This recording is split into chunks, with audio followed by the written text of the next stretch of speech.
శరీరజ నాదము ఏర్పడి విధం ఎట్లనినా ఆత్మకు పాడవలెనని సంకల్పము కాగా మనసును ప్రేరేపించగా మనసు దేహమందలి అగ్నిని కదల్చును. బ్రహ్మగ్రంథి మూలాధారములోనున్న ఆ వాయువు పైకి ప్రసరించి నాభి హృదయ కంఠ శిర నాసాదుల ద్వారా బహిర్గతమగును. ఈ భావమునే త్యాగయ్య నాభి హృత్కంఠ రసనాసాదుల యందు శోభిల్లు సప్తస్వర సుందరుల అను కృతి యందు పేర్కొనినారు. ఇక అనాహతము ప్రాణము లయించినప్పుడు తెలిసే నాదము అనాహతము.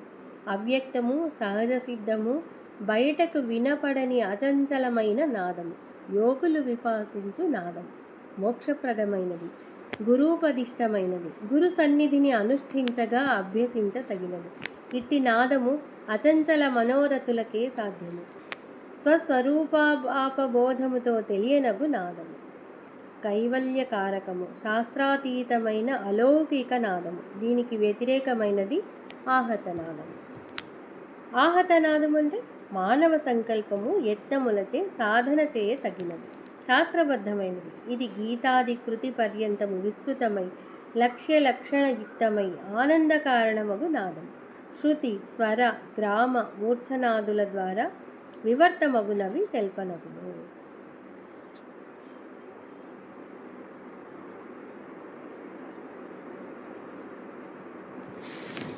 ఇక నెక్స్ట్ నాదం గురించి తెలుసుకున్న తర్వాత సంగీతం ప్రకృతిలో సౌందర్యోపాసన అనేక ఆకృతులతో కళగా ప్రతిబింబించుచున్నది.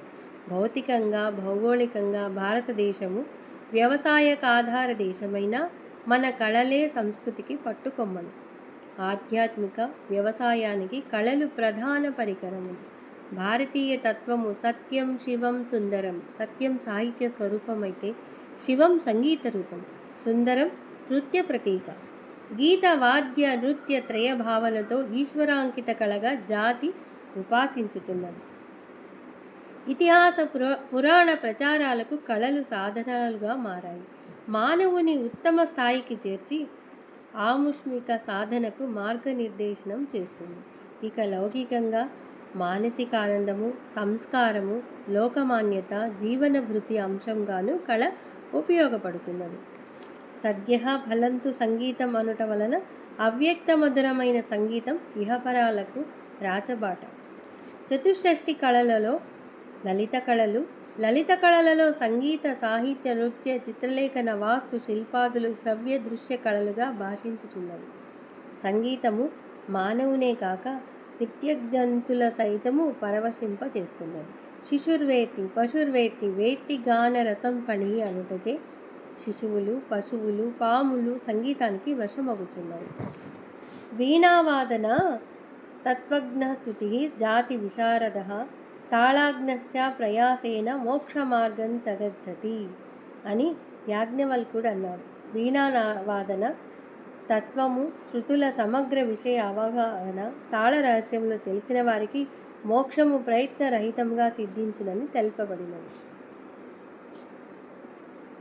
ఇక దానము, యజ్ఞము, జపాదుల వలన ధర్మ అర్థ కామములు లభించగా కేవలము సంగీత సాధన నిష్కామ అనుష్ఠానముచే ధర్మార్థ కామ మోక్షములు సాధ్యమని తెలుపబడినది.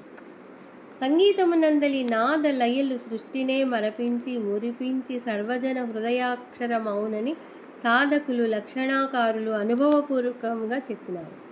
సంగీతము శబ్దార్థ నిర్వచనము.